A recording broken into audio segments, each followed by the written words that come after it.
In today's video, I'll show you how to save WhatsApp voice messages directly to your gallery. This is super useful if you want to keep important recordings handy. Let's get started. If you're using an Android device, here's how you can save those voice messages. Launch the WhatsApp and go to the chat with the voice message you want to save. Find the voice message you want to save. Long press the voice message until option appears. Tap on the forward icon, then select share. From the share option, select file manager or save to files. Choose a location on your device, such as music or any folder you prefer.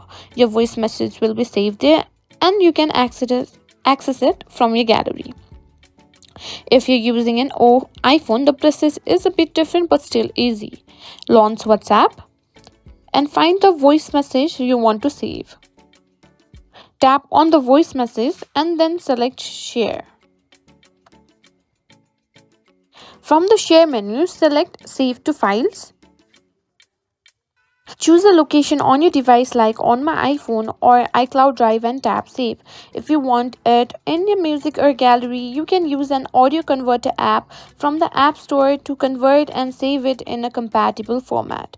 And that's it. You've learned how to save WhatsApp voice messages to your gallery on both Android and iPhone. I hope these tips help you keep your important recording easily accessible.